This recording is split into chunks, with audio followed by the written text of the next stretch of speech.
All right, we're going to head over to the Cloud studio here today. I've got my sporty Lululemon on and I got Sunrise Oilfield Supply hat on. You know why? Not only is it a great supply company, but also it's orange. We're in the month of October. We're in duck season. Deer season's right around the corner. Up in my neck of the woods, Warren from Kansas Strong, you got to have orange on starting in October, not only to be thematic, but just to kind of be a life-saving preventative measure. How you doing today? I'm doing great, and it's great to see you in the Sunrise Cap. Their corporate office is actually a few floors above mine here in Wichita. Well, you're And kidding me. no, that's where their company's at. And in fact, this Thursday, we'll have our board meeting with one of their staff members joining our board for the first time as a new board member with Kansas Strong. Well, let's go ahead and give them a plug. What do they do? And it sounds like you know that you know a little bit about them up in the ivory towers there. Oh yeah, Sunrise is owned by the people that work there. They bought out their company several years ago. They work predominantly here in Kansas, while they have offices in other places, other states around the country. But but basically, they do anything that you need for supply, pipe and valves, and they supply the oil industry just like any other supply company. Do a great job. Been great friends. We've had board members in the past from Sunrise have been on our board. Have one now, and in fact, in November 1st, I'll be going to a legacy induction at the Kansas Oil Museum, and that legacy induction will be inducting Dan Fector, who is a Sunrise employee that's been in the industry for, I don't know, 40 years, something like that, and being inducted into the legacy wall there. Oh, exciting! I know I've seen them up in the Bakken. I know I've seen them down in Texas. Could Yeah. have swore I saw them in Colorado as well. So yeah, they definitely have a nice footprint across shale play USA, and that's just kind of more of a marketing term I kind of liked as I went through the different industries, this and that. But today we're going to talk about Halloween. We're going to talk about zombie wells or abandoned wells, just our little bit of a Halloween twist on it. And then Ghostbuster prevention or the real Ghostbusters a little bit later on. Of course, LANDMAN 2. We're about a month away from the debut of LANDMAN 2. Warren Martin and myself will be doing some LANDMAN reviews and reactions. And popular. Those are really popular in terms of oil field videos. You know, obviously the oil field videos aren't the most popular thing on the internet next to, people eating weird things and jumping off tall buildings and, that sort of somewhere between Fear Factor and, America's Funniest Home Videos is really what the internet has turned into more than anything. But there are some videos like yours and not mine on there, Warren, and some people do watch them from time to time. So, Yeah, I think we at least we have moved past the Karen memes on the internet. We haven't caught up with the cat videos yet, nope. but we're still working on it. There's otters after cats, remember. So at any rate, let's talk a little bit about oil field. A Petro-powered Halloween. How about this? A Petro-powered Halloween. We're going to pay a little bit of respect to the industry because before the oil and gas industry stepped in, Halloween was a lot different. It was a lot different. You didn't have little candy bars. You didn't have the kind of outfits that you can have today. I mean, Warren, how many things can you think of off the top of your head that contribute to the modern day Halloween that the oil and gas industry is responsible for? Pop Uh, quiz. can I just say everything? I mean, Right. you start out with the costumes and the makeup. You know, almost all the costumes, because they're cheap costumes, cheap fabric. The only way you can get that cheap is to use petrochemicals and the synthetic fibers that are created from them. The wigs, almost all of those wigs are made from petrochemicals as well. You can extend that to the masks and the masks that people wear, the makeup and the paraffin that's in those, as well as the petrochemicals that go into making up the makeup. You can extend it to the decorations. all of the decorations that we use in our windows, out in our yard, the inflatables that are out there, the giant skeletons are all made from petrochemicals. The lighting that we use is, to try and bring ambience to whatever Halloween feature we got going on, even down to the candles that go on the jack-o'-lantern, the glow sticks that we use to keep our kids safe going out, the reflective material that we put on our kids so that passersby can see them. Then you go to the candies and treats. I mean, you're talking about not just the individual packaging, which you were referencing right there, but you're talking about a lot of the chocolate has paraffin wax that's built into it so it doesn't melt at room temperature. A lot of the color candies, the candy coating is made out of mineral oil.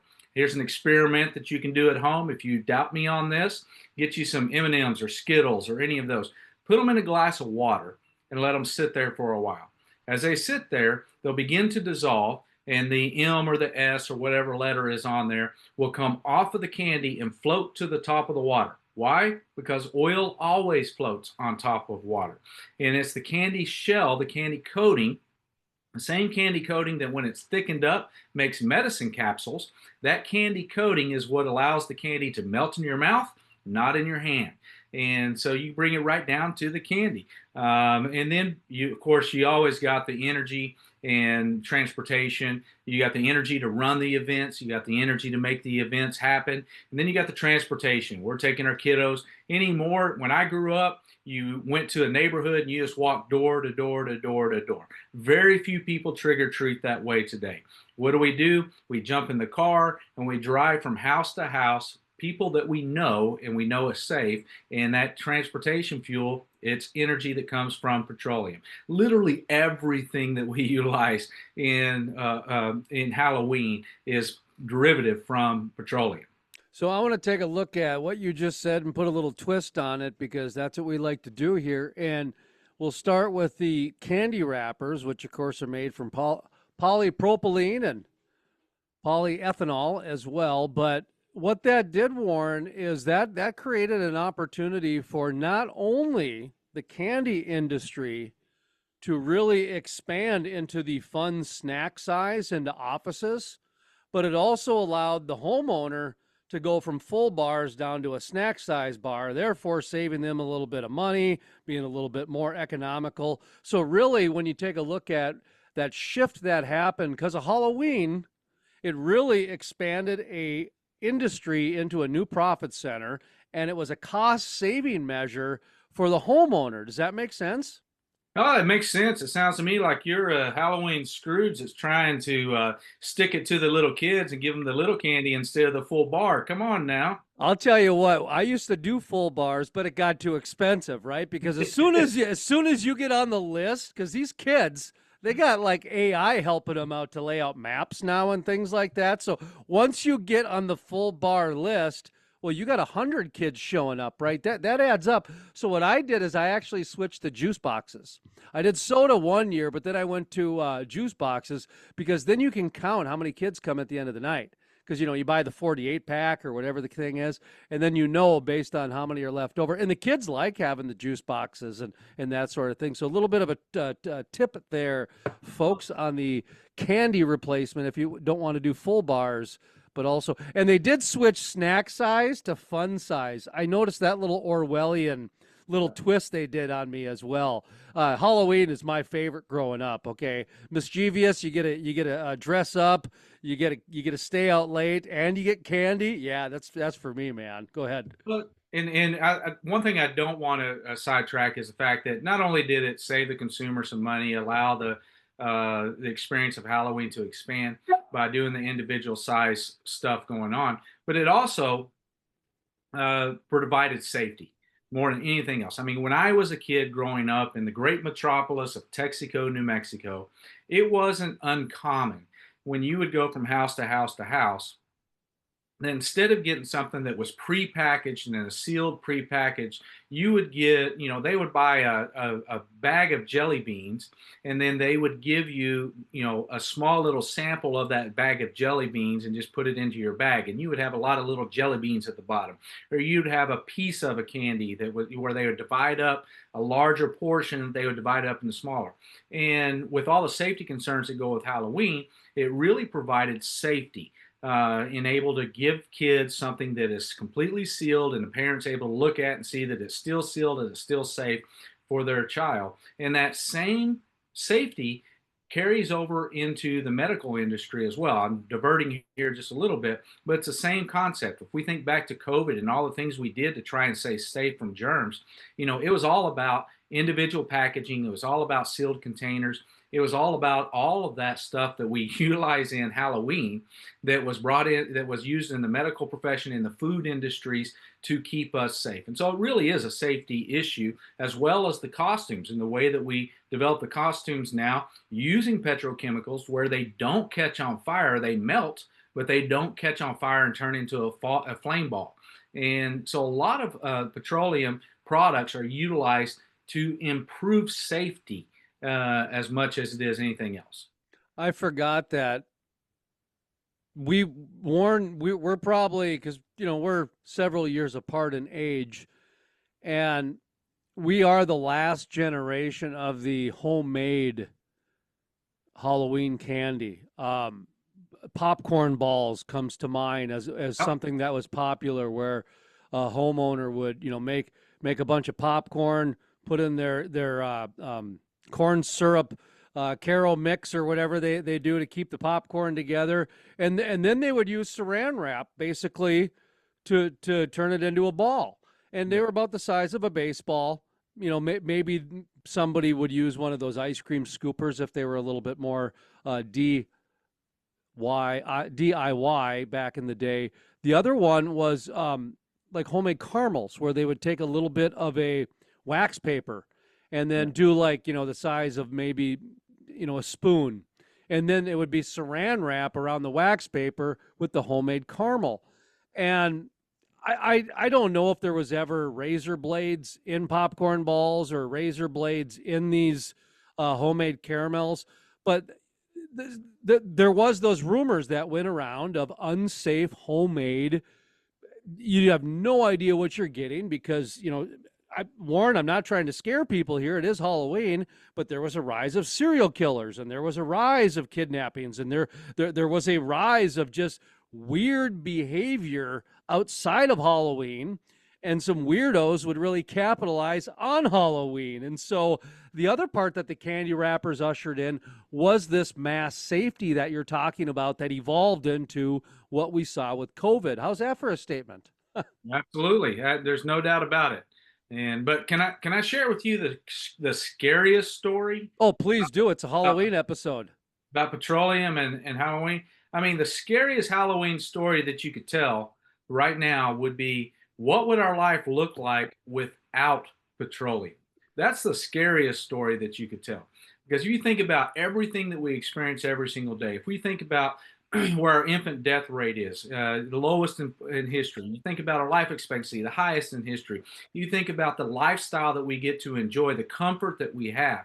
Life without oil and natural gas would be scarier than the scariest movie that any of these kids are going to watch coming up on Halloween, because that's all fictional. But the reality is with life without oil and natural gas, that's the world that we're going to live in. We're going to live in a world of the survival of the fittest, where we used to be, 100 or 200 years ago at that point in time, where we were vulnerable to all kinds of things.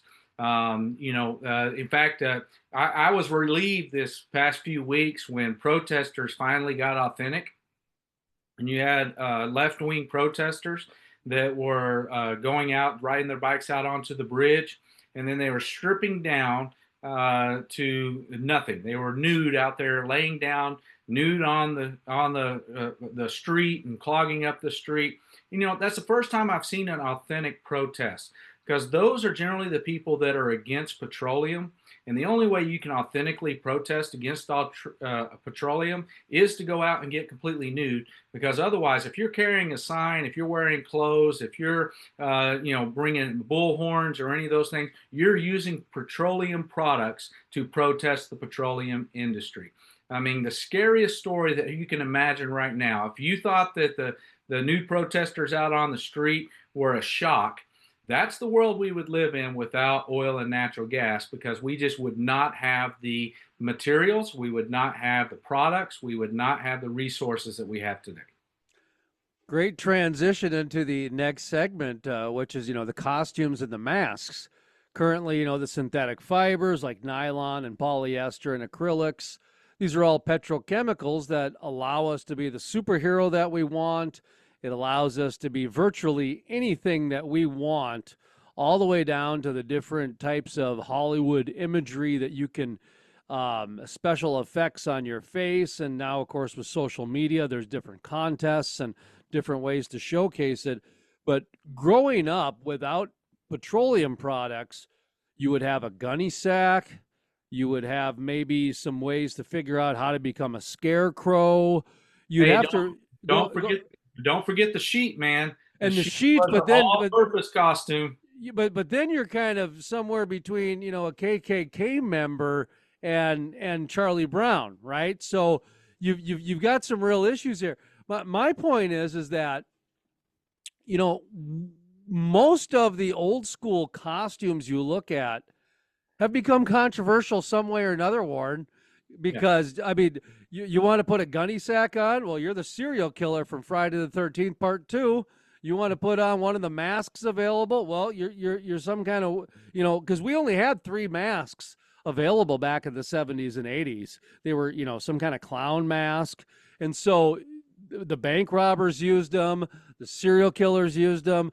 So diversity, that's what I look at. What the oil and gas industry brought everybody else. It allowed somebody to have a little bit more of an identity on Halloween that wasn't so fixated on kind of real horror. It allowed you to have a little more fun, I guess. Go ahead. No, I think you're exactly right. And I would step in and say that maybe that means that our generations were the coolest generations because they make movies about the costumes we wore. And there's no movies about serial killers wearing Power Rangers face masks today. But the reality is they make the movies using those costumes because there was so little choice that was available to people that it became iconic with everybody. I mean, the vast majority of people, we all dressed up somewhat the same. There you had 10, 12 options, that you could choose for Halloween based on what was in your closet and what makeup your mom had. And that was about it. And you're exactly right. Petroleum has brought diversity to where there's all kinds of costumes that you can get, that you can make, that you can dress up as. And that's what petroleum has not just done for Halloween, that's what it's done for our entire lives. It's given us options. It's given us the ability to experience freedom in ways that our forefathers and foremothers never were able to experience life. And that's something that we should not neglect. Safety, of course, when we're talking about the glow sticks and whether it be the plastic pumpkins, which, by the way, can become a safety because a pillowcase full of candy, man, that you smack somebody with that and you can just take theirs and run, back when people would steal candy and a number of different things. So when I take a look at kind of what that's brought in from a safety standpoint, I take a look at the glow sticks and the reflective type, just not costumes, but accessories that, like I say, the plastic pumpkins with some, a strip of reflective tape on there so that they can be seen, and a number of different things. That's what I look at when I see safety, Warren, is that not only did it bring us a choice and allow us to extenuate our identity a little bit and our quality of Halloween life, but it allows us to bring in safety without being without ruining the fun. You can still have fun. You can blend it in, if you will. You don't have to. Oh man, like I could. There were times, where you dress up like a deer hunter just because your parents would make you wear orange so you wouldn't get hit by a car or something like that. Or I'm going to dress up as something that because my parents are making me wear all this reflective gear. I guess I'm a runner this year. I don't know. But go on with that safety part. No, I think that's exactly it. I mean, that's what petroleum has given to us more than anything else. I have shared with you before the story of me being out in the wilderness and the fact that if you look at adventure equipment, all adventure equipment is made from petroleum products. It's made from petrochemicals, equipment that protects us from the cold, that protects us from the heat. Same thing is true when you go into a refinery and you see the safety equipment that the people in the refinery are wearing. You see the reflective material that police officers are wearing. You see the bulletproof vests that police officers are wearing. And you bring that back down, all the way down to our children and the reflectors on their bikes, the reflectors on their costumes, the insulation that's in some of the clothes that we wear when it's a cold Halloween, or the breathable material that we wear when it's a hot Halloween. I mean, that has been one of the great things that has come from petrochemicals, is the ability to build and make safety fabrics that we can turn into safety materials that are utilized in all varieties of ways. Transportation, we covered that or touched on that. You mentioned, and I didn't have this in my notes about, I forgot about how that you drive from place to place, and you end up hitting about a dozen houses over the course of 2 hours because you're driving everywhere, and you got to make sure that everybody sees it, and you want to go to the aunts and your neighbors and the person you work with and all kinds of different things. But I had down the trunk or treat as one of the things that has changed. Transportation has changed Halloween, and um, kids do not go as much door to door anymore. But of course, you leave the light on, so you have to have the ability to turn the light on to let kids know that you are one of the houses that are giving out candy.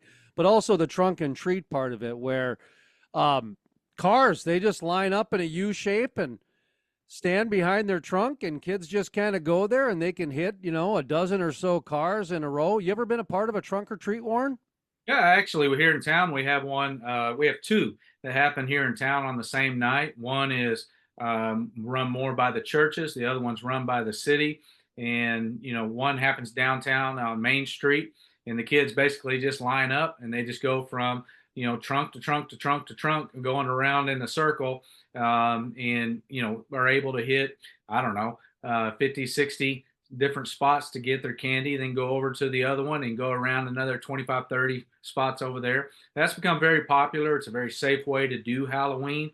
But also, now you're talking about, okay, so you've removed transportation of the kids, where you're not taking them from house to house to house, but you've increased the transportation of the different companies that represent it, because now they're all moving to a central location to be able to do it. Either way, we as a society have to transfer goods in order to make events happen, to make things happen.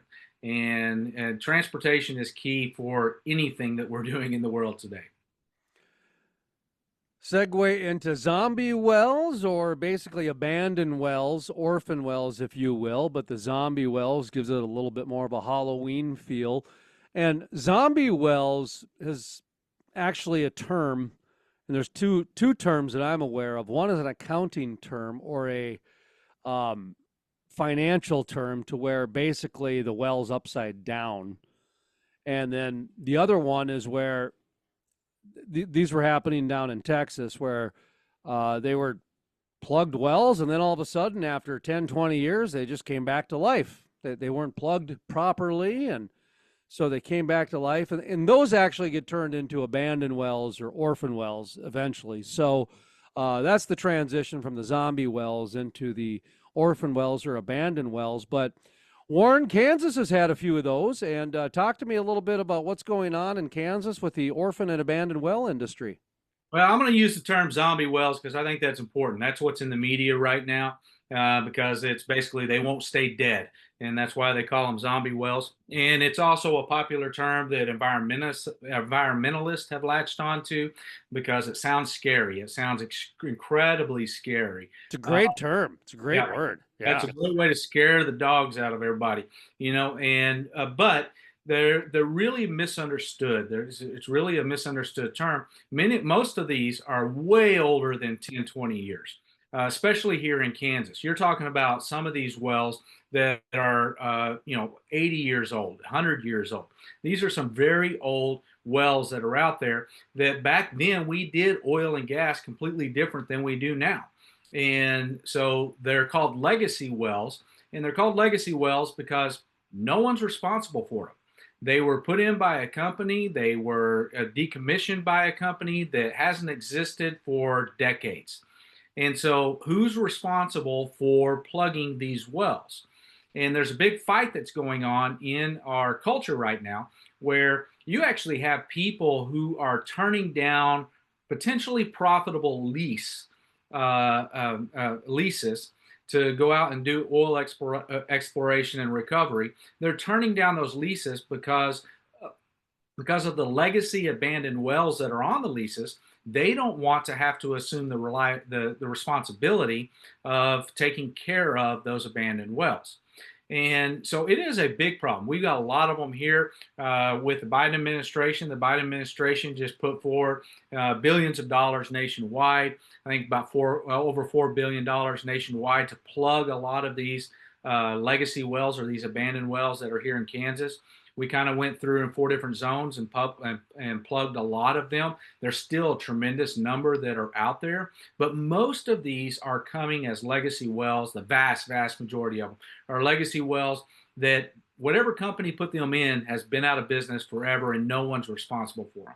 What's happening in Texas is in Texas, they're with their hydraulic fracturing, the salt water that's coming up, they're re-injecting that back in to the ground. And when they re-inject that back into the ground, that injection is finding some of these abandoned wells and then flowing back up through those abandoned wells that were not properly plugged at that point in time. So it is a major issue. However, it's not the issue that is being portrayed in the media. I just read an article the other day that had an AI generated picture on the front of it that showed oil spraying out of the ground, glowing like toxic, like a comic book.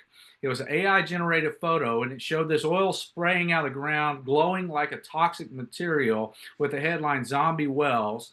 And the entire article was nothing but a Halloween scare story. That's all it was. Yes, there are abandoned wells that are out there. Yes, it is an issue. Yes, the industry wants them taken care of because there's a lot of people that would like to take over some leases that they won't take over because of the number of abandoned wells that are out there. And we haven't really come up with a good fix for it. It's estimated that it'll cost about $280 billion right now in the United States to plug all of the abandoned wells that are in the United States. Well, who's going to pay for that? Is the federal government going to pay for that? They don't want to. Taxpayers don't want to pay for it. The oil industry doesn't want to pay for it. But in many regards, it's like we're trying to punish a child for what his grandfather did as a child. Because these are not our wells. These are not wells that we put in or were responsible for in this generation. They were a long time ago from archaic ways that we were putting them in. So who's going to pay for that? And I really think there's a compromise that needs to be made in that regard. And I wish the EPA would come to the table and the EPA would say, look, if you're willing to take over this lease and put it into production and do the production on it, and if you're willing to plug those abandoned wells that are on that lease, then you get a tax write-off for every abandoned well that you plug on that lease. Then the taxpayer's not paying for it, the producer's paying for it, but they get a tax write-off on the profits they're making off the lease. I think we could get a lot more of these taken care of, but right now that's not the direction we're going. Somebody wants someone to pay for what happened 100 years ago, 80 years ago, 50 years ago.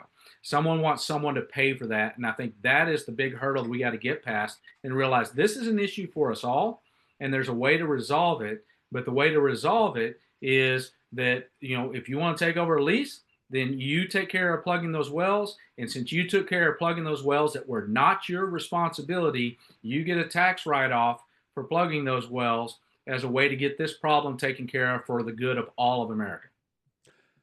It just seems odd to me, Warren, because the Biden administration and even the Trump administration, as far as I know, has invested billions of dollars into fixing this problem because it's quote unquote a non-political issue. This is something that, you're talking about a time when people thought using wood, for example, to close one of these wells was not only top notch, but it was above and beyond. They didn't realize, it rots over time. They didn't realize the slow leak. They didn't realize the ground shifted.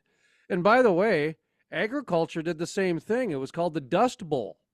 I mean, for crying out loud. So the issue is that we learn as a society, and then we have to reinvest. Where's the reinvestment going? It was my understanding that this was supposed to help, during some of the dips with prices so that the supply chain could stay busy, if not during the quote unquote energy transition, just to figure out a way to keep people busy. They figure out how to get some of the new innovations in oil and gas in place, with some of the sensors and some of the AI equipment and et cetera, et cetera. Is my thought process wrong here? I guess I kind of Uh, thought that's what was going on. Yeah, no, that's what was supposed to go on, and it's the classic case of you got a good idea versus its scalability, and can you scale that idea to the needs that you actually have? That's the whole issue with transition. There's nothing wrong with wind energy. There's nothing wrong with solar energy. There is something wrong if you think everything can depend on them. It's not scalable to that size. It can't handle all of our needs. It's just not going to be able to do that. It's a matter of scalability. Same thing happened in this. You did have the Obama administration that began it, the Biden administration that kind of carried it forward, that's continued into the Trump administration, where these funds, billions of dollars of funds, over $4 billion of funds, have been made available to begin the plugging of these abandoned wells. But you're putting $4 billion towards a $280 billion problem. That doesn't go very far when you're putting $4 billion towards a $280 billion problem. And so it's really a size of scalability. And that's where I think that, if you incentivize oil and gas companies to take care of the abandoned wells on their own property by giving them tax write-offs for doing that, for fixing a problem that was not theirs, but is the entire nation's problem, fixing that, they deserve something in compensation for that. We don't want to give them federal dollars for that. That'd be nice, but at least a tax write-off to be able to say, hey, we took care of these number of abandoned wells, therefore we should get a tax write-off for that number. How many of these zombie wells or orphan wells or abandoned wells in Kansas are in the current oil field area? Are they still in the same area, or are they in other areas? So there's some abandoned wells that are all over the state. I mean, statewide, you got wells that go back to the 1920s Yeah. easily across the state. So you got some. The vast majority of the abandoned wells, and the ones that we're most concerned about here in Kansas, are on the eastern side of the state. That's where you Oh, have the most oil and gas production. Back in the early 1900s through the 1950s, the vast majority of oil and gas production was taking place in the eastern side of the of Kansas. And so that's where the majority of them are. And they are of even more importance because that's also where our population growth is. And so you got the urbanization of a lot of these rural communities where they used to be fields that were oil fields. And you got suburbs and communities that are starting to grow into those rural fields and urbanize them. And so you have this kind of, you have this intersection of our past, these legacy wells from our past, and our current needs for population growth. can some of the independents pick up the slack, or is it only the big majors that are kind of getting some of this? Is there some politics being played with this, or is it trickling down? Is the trickle down economics working in the legacy wells, Warren? No, I don't think so. I think it's completely political. Certainly we were able to plug a number of wells across the state of Kansas with the money that was given. The millions of dollars are given to Kansas for that purpose.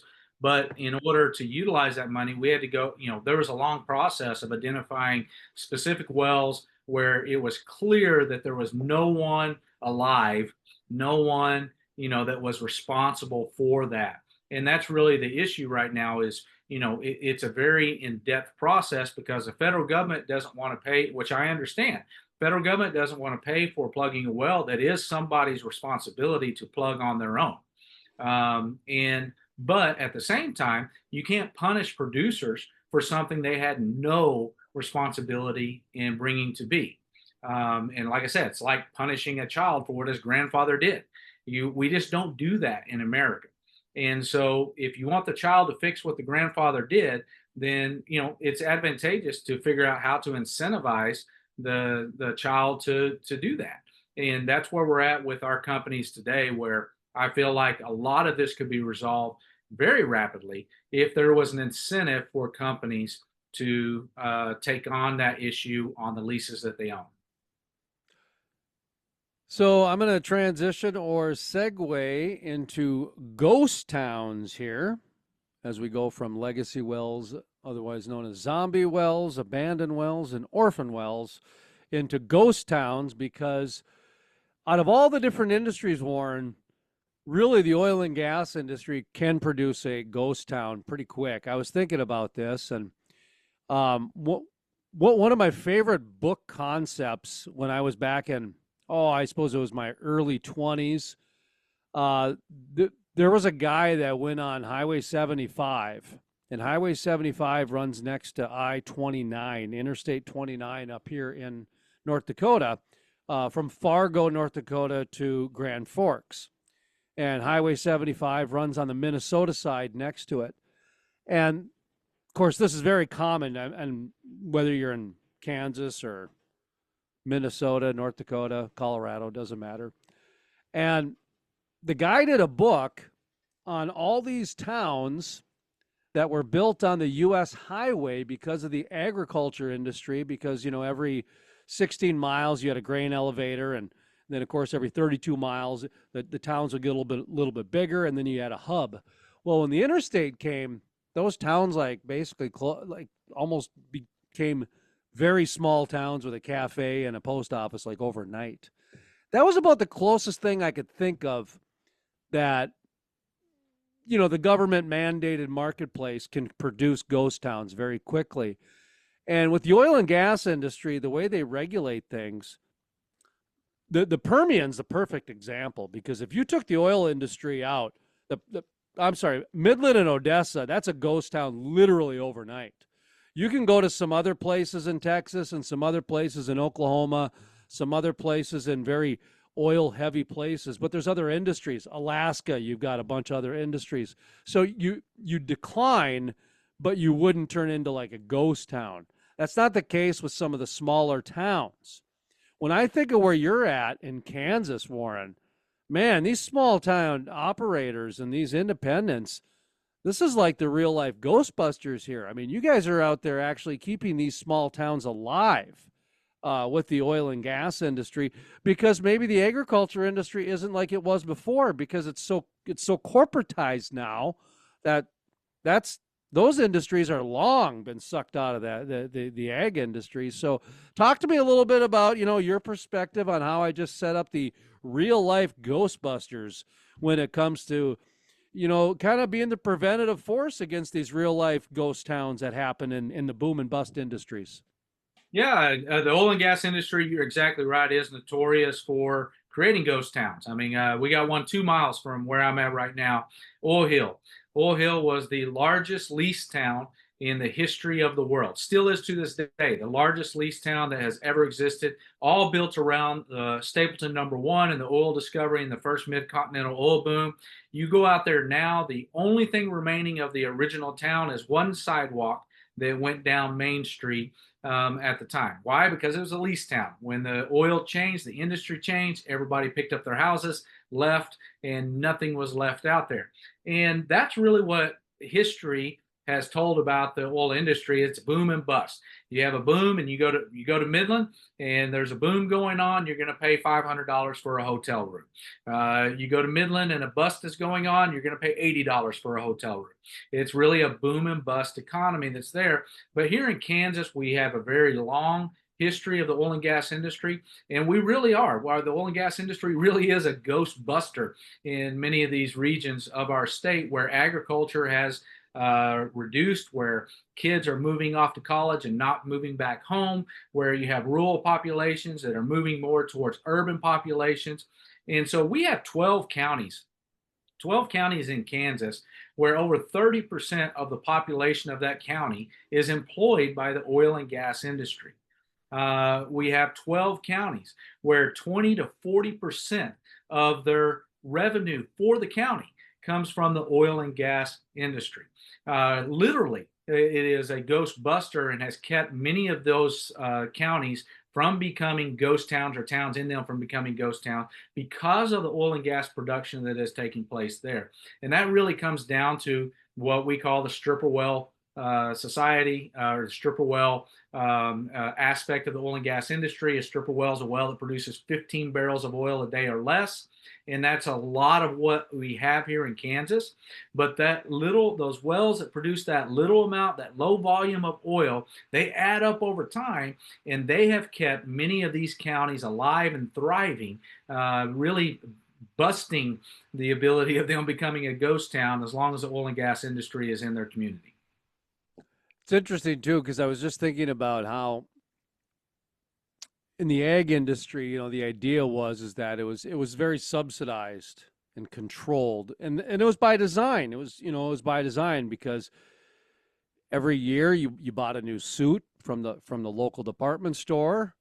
You got a new pickup every 3 years and a new combine every 5 years, and these were rough, of course, but when you're kind of doing community planning, that makes sense. That makes sense. And so you help, you go to church on Sunday, you go to the cafe. So when you're doing central planning, that the farming part of it made sense.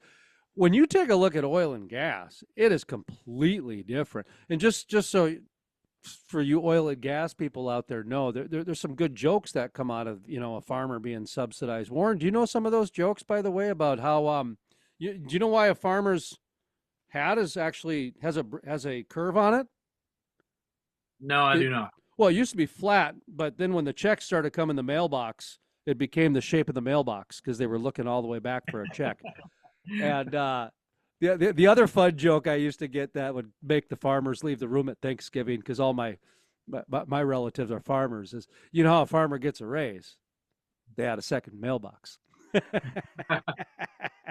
See, I don't know any of those jokes because I work in the oil and gas industry and we don't get subsidies. So That's that's my point, is that sometime we should do a show on and really list some of those things, because people forget that, much like how the EV car is being forced onto society, nobody's talking about the gas tax removal.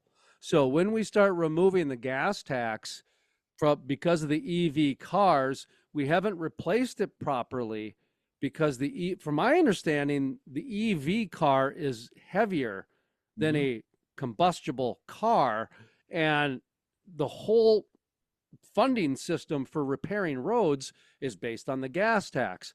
Well, if the EV tax isn't up to speed with the gas tax, well, Warren, do you see where there's a hole in the bucket, dear Liza? I mean, things are not adding up. Oh yeah, I've argued with that from the day one that EVs were being promoted, is the fact that gasoline, every gallon of gasoline that you buy, you have a federal tax and you have a state tax, and there's supposed to be road usage taxes that are used to repair the roads. And one of the incentives for buying an electric vehicle was you didn't have to pay a road usage tax, because there was no road usage tax on an electric vehicle. Even though they are indeed heavier, they produce more road wear and tear, and break down our roads more rapidly. There's really no incentive on that. Now, I want to be very careful with that, because what some people have thrown out there in the federal government is adding that to your IRS tax return that you would have to start writing down your odometer every year on how many miles you drove that year. But then you're just putting a double tax on internal combustion engine cars because we're already paying a road usage tax and we have to keep track of our odometer. Now we're paying a second road usage tax, and EVs are only paying one. And so there's definitely not a field of equitable play taking place here when it comes to electric vehicles versus internal combustion engines. And that's definitely an issue that needs to be taken care of because roads and bridges here in Kansas, we have great roads. We have great bridges that are here. I've lived in a number of states, and I hear people in Kansas complain about our roads. And I'm just like, just go drive in any other state, and you won't complain about Kansas roads anymore. But if we don't take care of that, there has to be an equitable way of handling that where we're not double charging one and not charging the other at all. There's got to be something where everybody is on the same page for the amount of road usage that they use. That would be an interesting program, the most political, non-political show ever, because everything that we would talk about would be extremely triggerizing politically, but it's conversations that are non-political because what we're saying is that, okay, we take away all the nonsense and all the pros and all the cons and all the gaslighting and propaganda. Just you're saying that we want to go from A to B, but if we go from A to B, B doesn't pay for what A used to pay for, and you're acting like it does. Okay, we need to stop there. That's the kind of thing I'm talking about, because when you take a look at what the oil and gas industry not only does from a employment standpoint, because these are generally pretty good jobs, not only does it do well from the employment standpoint, the whole education system, like seriously 30 to 50% of the education system is based on the oil and gas industry at least maintaining a certain level. And if that's going to go away and it's not being replaced, somebody needs to have a conversation about that without getting upset that it's a political conversation, because it's not really a political conversation. It's more of an observation, Warren. At this point, it's more of an observation. Go ahead. Sorry. And I think you're exactly right. I mean, there's all kinds of issues we could talk about. Subsidies. We could go back and talk about subsidies again. And the fact that if you do a Google search anywhere, it's going to say that the oil and gas industry is subsidized. The only place that the oil and gas industry is subsidized is if they're producing, some of these larger, big oil companies are producing alternative fuels. But according to the federal government, what they count as a subsidy is when an oil and gas company claims their rate of depletion in the oil field on their taxes, a claim that every business in America gets to take. If you have an inventory and your inventory is depleted, you don't have to pay taxes on all the inventory you started out with. You just pay taxes on the inventory you have now. And so, every company out there is able to use that rate of depletion, but in the oil industry, it is counted as a subsidy because the rate of depletion is a subsidy. Well, if that is a subsidy, in my definition, a subsidy is when the federal government hands you money. That doesn't happen in the oil and gas industry. If that's claimed as a subsidy, then every single American citizen is subsidized. Every single American citizen is subsidized when they take their standardized deduction on their income taxes, because that's exactly what you're talking about. Any type of a standardized deduction on your taxes counts as a subsidy, and that's what they call a subsidy in the oil and gas industry. So there's a lot of this language that we talk about that is highly political that people really don't understand what it means. That when people say oil and gas industry subsidized, they think the oil and gas industry is getting money from the federal government. No, they're getting a tax break because their inventory diminished. That's all they're getting. The same way every other company in America does. What does the Martin House give out on Halloween? Do you do Halloween? Are you a Halloween household? I am in that great period of my life where I don't have to do the Halloween giveaways at the front door. I'm honored that I have some of my grandchildren that live around here, and we tend to go out with them and run around with them for Halloween. And that's a whole lot more fun seeing your grandkids go up and have fun and enjoy the night. Now, Joe Sinnott out in Pittsburgh, Pennsylvania area, I forget which suburb he lives in, if he lives in Pittsburgh or a suburb area, but out in that Washington County, Washington, PA area. And he goes out with his kids. He's got three or four kids, I forget, but he leaves a bucket out, Warren. I mean, back when somebody left a bucket out when I was a kid, we just dumped that right into our bucket. I mean, that if there was any leftover candy, I mean, we thought, boy, the kids before us, thanks for the honor system, I guess. But do you leave a bucket out? Because I would assume that the first kid or two would just take all the candy and not leave it for more. But I don't know. I would think in today's world and day and age that if you left a bucket of candy sitting out on the porch, no parent in their right mind would let their kids take anything out of it. I never thought of that angle too. And Joe and I even thought, with all the Ring cameras, kids probably do only take one. Yeah. Now that everybody's True. watching, and you could probably have the dad watching as the kid goes, and you could yell at the kids through the Ring camera, kids only take one, and all kinds of different things. Boy, the Halloween has really changed a lot. And one quick Halloween story before we go here, because this is so funny to me. In Duluth, Minnesota, do you know where Duluth is? Yep. Home of the wreck of the Edmund Fitzgerald, made popular by Gordon Lightfoot, Lake Superior. Duluth, Minnesota has a very wealthy neighborhood up on the hill. And it became very popular for the kids to kind of do the hill walk with the trick-or-treating. And last I heard, Warren, because they would do full bars and that kind of stuff, there was over 2,000 kids that would go up to these homes. And I was thinking to myself, going, these parents, this is like thousands of dollars that they're now kind of backdoored, forced into, and it's all the doctors and lawyers and that. It's very wealthy area, but my goodness, 2,000 kids. I don't care if you're giving away snack size or you're giving away full bars. You got a budget for that, is what I'm getting at. It's not running to the store quick. You got a budget for that. But anyway, well, we wish you luck. Are you guys doing much for Halloween though, as far as an industry? Is there anything going on down you want to plug or anything? No, headed up to Kansas City for a speaking event tomorrow, and we got a few more speaking events.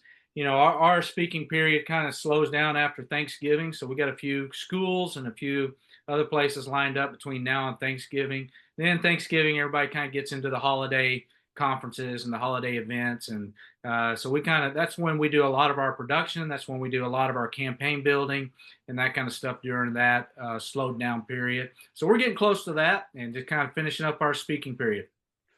All right, Warren Martin with Kansas Strong. We'll be back probably one more time before the LANDMAN season debut, season 2. Sam Elliott, Demi Moore, Billy Bob Thornton, Andy Garcia, should be an interesting season. All right, well, we'll catch you on the flip side, folks.